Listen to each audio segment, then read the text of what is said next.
There was once a young artist who loved a princess, a beautiful and proper princess that seemed all but unattainable to the bravest of knights. One day the artist decided that he must win the princess's affections, as he could not suffer loving her from afar any longer. The artist decided then and there to become a knight. Unfortunately, the artist didn't realize his plan was flawed, as it is nearly impossible to be something you are not. As you can imagine, the artist quickly learned he did not fit in with the other knights. Despite this setback, the artist was dedicated to his choice and determined to win the heart of his fair princess. The artist made the best of his situation and embraced his mastery of the brush.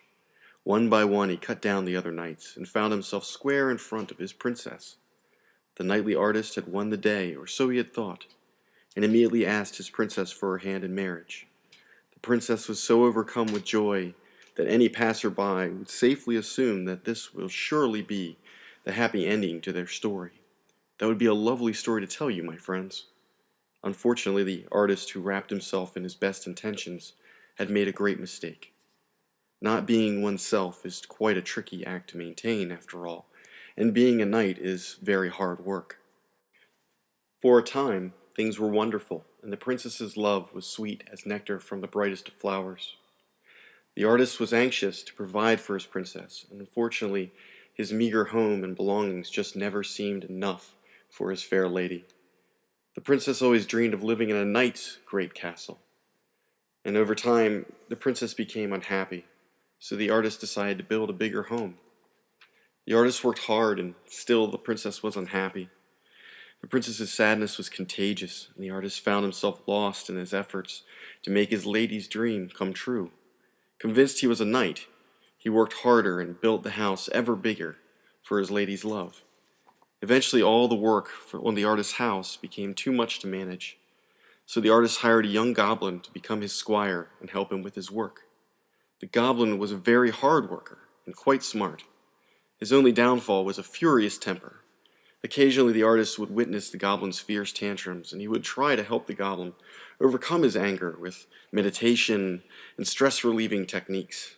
The goblin was quite skeptical of the lessons, but appreciated the gesture, and the two became fast friends. Unfortunately, the princess did not care for goblins. She grew more frustrated with the artist, as the walls were not tall enough, the windows were not wide enough, and the roof not round enough. The castle did not match her childhood dream, which upset her greatly. By now, the artist rarely saw his princess.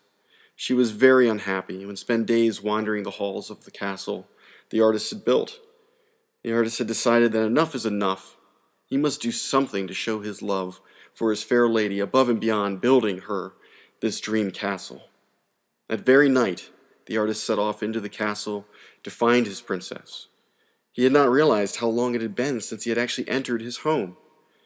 It is as if a maze lay out before him.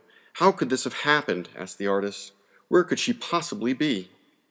The artist wandered for what felt like ages before he stopped for a rest, and that is when he saw it, a letter on a desk. Opening the letter, he found a note from his princess. She had found another and left the castle to be happy with her new knight. She wished the artist well and thanked him for his kindness, but their marriage was now over. The artist, understandably, was overcome with sadness and anger. His temper raged while he yelled and screamed, "I am no knight! I don't want a castle! I am none of these things!" And the artist raged because he finally realized that the life he had pursued for so long was not his life. It was the life for his princess. As he accepted this cruel fate, he became angrier and worked himself into a much greater tantrum. It's hard to tell how long this tantrum lasted, as the artist was understandably quite upset. All we know is that it lasted for quite some time and only ended when the artist was visited by an unlikely friend. You see, the goblin had stopped by for a visit. When he heard the horrible hollering, he decided to investigate. Upon seeing the artist in such a state, the goblin decided he must help his friend, as he had once helped him with his anger.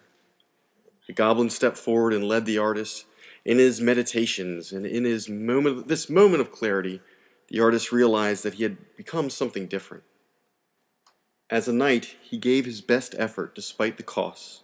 He had faith in those around him, even when others may have had doubts, and he was a fearless creative who would tackle on any project. Although he was never much of a traditional knight, he realized that his calling was higher. Building great castles means nothing if the people around you cannot build a simple house. Yes, there was this very moment when everything changed for our young artist friend. His heart no longer ached, and he found himself full of purpose. From that very moment forward, the artist set about tearing down the castle he worked so hard to create. Instead, he worked closely with any who would want to learn to build their own home. The artist took all the tools and materials he could salvage from the tremendous castle and used them to help build a stronger community.